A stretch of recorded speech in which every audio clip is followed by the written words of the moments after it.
Concluido el segundo año legislativo del gobierno del presidente Peña, resaltan claros y oscuros en su mandato.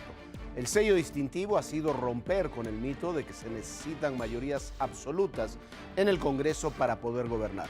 Buenas noches, soy Jorge Fernández Menéndez.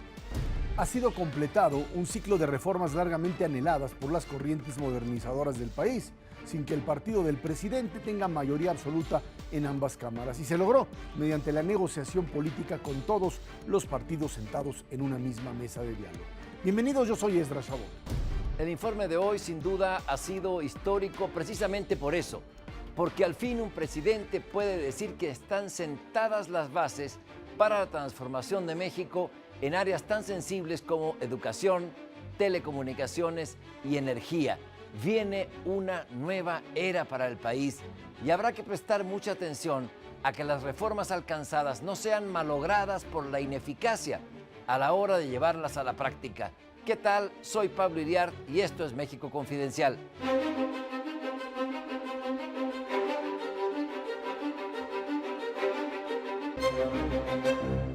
Pues una parte muy difícil, muy complicada de estos dos primeros años legislativos, que fue aprobar reformas que estaban desde hace década y media en el tintero y en la agenda de los presidentes y de los partidos políticos, pero viene ahora una etapa no menos difícil, que es, me parece, Jorge, Ezra, una carrera contra el tiempo del gobierno del presidente Peña, que es que los beneficios de las reformas y la acción de gobierno comienza a caer en el bolsillo de la gente.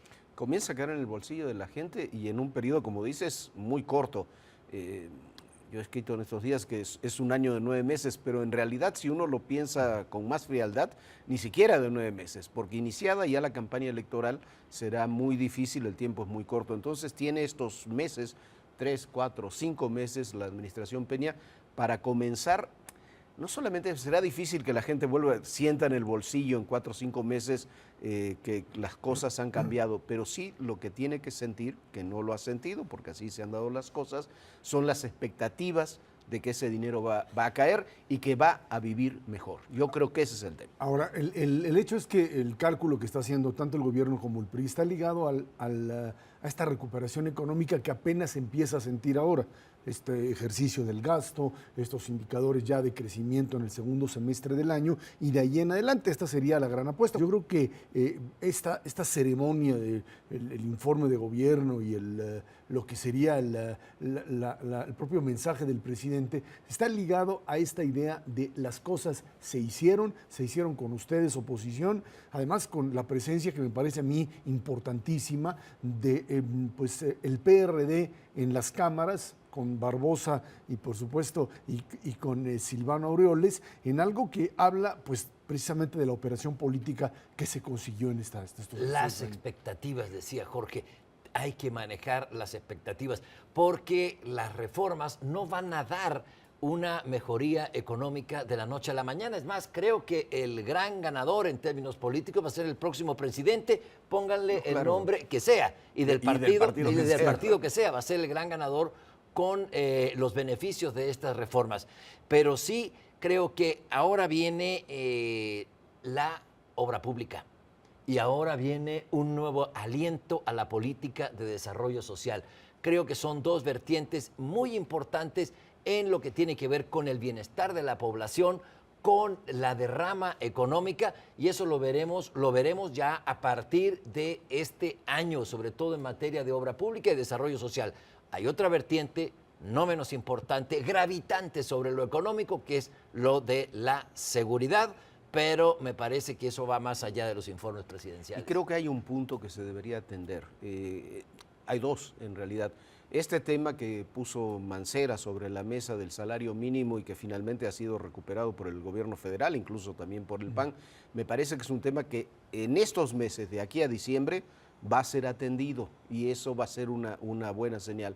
La otra buena señal en el terreno económico, habrá que ver qué es lo que ocurre, hay que hacer algunos ajustes en el terreno fiscal. Si bien Luis Videgaray dijo que no va a haber nuevos impuestos, una cosa es que no haya nuevos impuestos, otra cosa es que se hagan ajustes que está demandando muchos sectores y que creo que son razonables en el tema fiscal y que puede ser una buena señal. Y en el tema de obra pública, el aeropuerto va a ser que se ha anunciado, que se está anunciando ya, es un hecho, va a ser una señal política y económica muy dura. El gobierno de Vicente Fox se quedó paralizado el día que hace 12 años tuvo que cancelar el proyecto del aeropuerto. Y finalmente un aeropuerto que terminará siendo construido en lo que es, dejemos a un lado el tema de los terrenos, de la cercanía, en algo muy simbólico, este Estado de México que sigue representando para el propio presidente y para el grupo en el poder uno de los indicadores claros de presencia política. Aquí hay que empezar también ya a ver,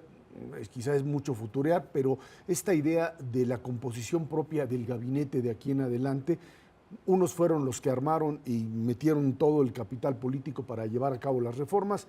Dicen, otros tendrán que ser los que operen de aquí en adelante lo que sería la estrategia del gobierno para instrumentar las reformas y, por supuesto, para llevar a cabo su estrategia político-electoral del año entrante. Por eso un poco las oposiciones, la oposición panista sigue diciendo, es que es la misma reforma que yo quería, nada más que el PRI no me la dio. Mira, alguien le diría, pues algo hiciste mal, que no supiste negociarla, y los periodistas diciendo, no, es que la reforma energética que se hizo está vendiéndose al país, etcétera. Con ese tipo de discursos a mí me parece muy difícil que puedan llegar a enfrentar con un modelo de crecimiento económico como el que estamos planteando en el futuro, la elección del próximo año, en donde si no ocurre nada excepcional, tendremos todavía a un gobierno priista con capacidad, si no de tener mayorías absolutas, sí de pues armarla en función, claro, de temas que ya no son los trascendentales como las reformas energéticas y todas las otras, pero sí finalmente con un gobierno todavía fuerte, independientemente de la propia posición del presidente. ¿Cuáles serían los puntos de la reforma fiscal que habría que ajustar? Y hay el tema que quizás más controvertido estuvo en la Corte, hay dos temas controvertidos. Uno es el tema del IVA en las fronteras. Realmente el IVA en las fronteras genera una falta de competitividad de este lado de la frontera comparado con el otro lado, con Estados Unidos, que es grave. Ahí también golpea mucho a las dos fronteras por distintas razones, tanto la sur como la norte. El tema estuvo en discusión en la Suprema Corte. Creo que perdió la Suprema Corte la oportunidad de intervenir con mayor firmeza en ese tema. Y el otro tema, hay varios, pero es, por ejemplo, el tema de deducciones. Resulta poco razonable que, por ejemplo, todas las deducciones en términos de educación y de salud no se puedan aplicar, que me parece que son dos de las cosas que más han golpeado a las clases medias, sobre todo.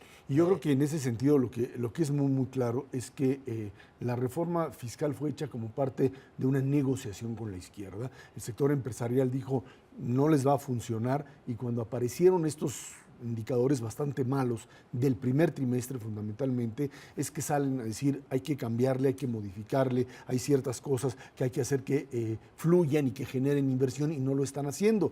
Yo lo que dudo es si en los próximos meses tenemos indicadores de crecimiento económico, Hacienda va a decir no le muevo, porque lo que está recaudando Hacienda en este momento es algo más allá incluso de lo que ellos se imaginaban, y habrá resistencias para lograrlo independientemente de los problemas. A eso iba. Creo que la recaudación da para hacer un aeropuerto, y un aeropuerto mucho más caro, mucho más funcional y moderno que lo que se planteó incluso en la administración de Vicente Fox, porque hay más dinero. O sea, el dinero sí fluye, lo que pasa es que no lo están bajando municipios y estados por miedo a comprometerse, y son recursos etiquetados que ya no puedes jugar con ellos, y al final terminan en la bolsa de unos cuantos. Sí, pero hablábamos al principio del tema del bolsillo. Hay que tomar en cuenta que ese aumento de la recaudación es dinero que se trasladó de los ciudadanos a las arcas, ¿no? A las arcas federales.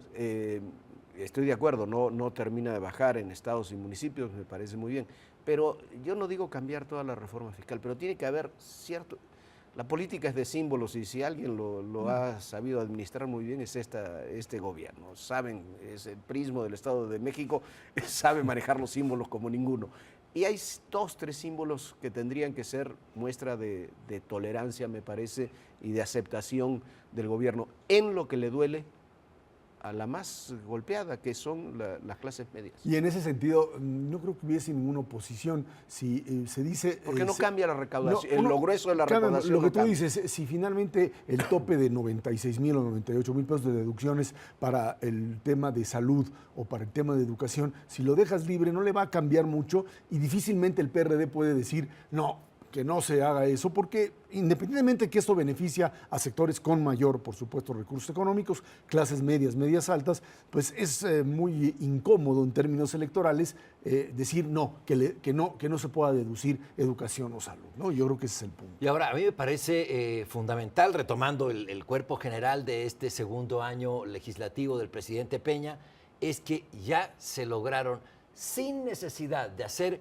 una reforma al sistema de gobierno en el país, se lograron sacar adelante esta casi una docena de iniciativas de reformas constitucionales y de ahora creo que el país será otro, la discusión será otra, las banderas políticas serán otras.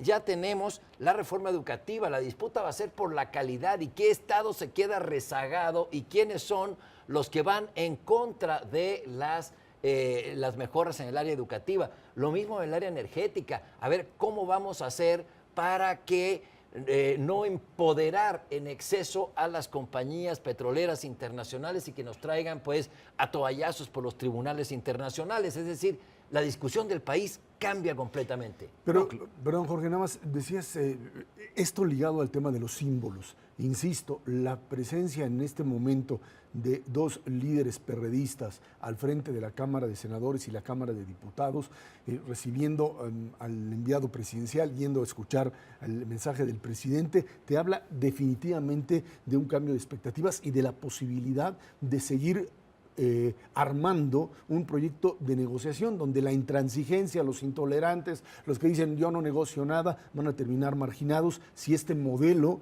finalmente de negociación política tan pues positivo finalmente le salió y le salió muy bien si sigue funcionando. Sí, en un marco también, eso es verdad, pero también, como dice Pablo, en un marco donde la competencia va a ser la norma, por lo menos de aquí al primer domingo de junio. Así es. ¿No? Comienza a ser la competencia entre partidos, ¿por qué? Porque los partidos uno tiene que tratar de garantizar, mantener su mayoría en el Congreso, hay varios estados, 17 estados que tendrán elecciones, 9 de ellos gobernador, y la competencia es lógica y natural y qué bueno que se dé, pero entonces cambian los objetivos, cambia la forma de hacer política, cambia, me parece que como ley es lo único que queda pendiente así fundamental, es el tema de corrupción, que es un tema muy importante, pero ya viene la hora de implementar, de sacar adelante, incluso de poner a prueba los estados, hombre.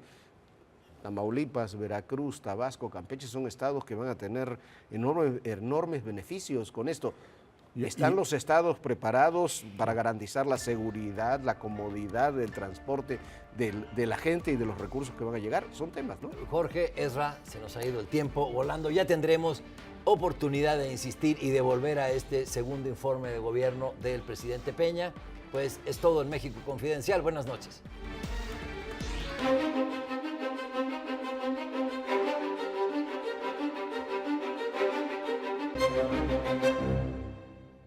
Con datos obtenidos de la ONU y de otras organizaciones internacionales, el índice del buen país mide lo que cada nación contribuye al bien común de la humanidad.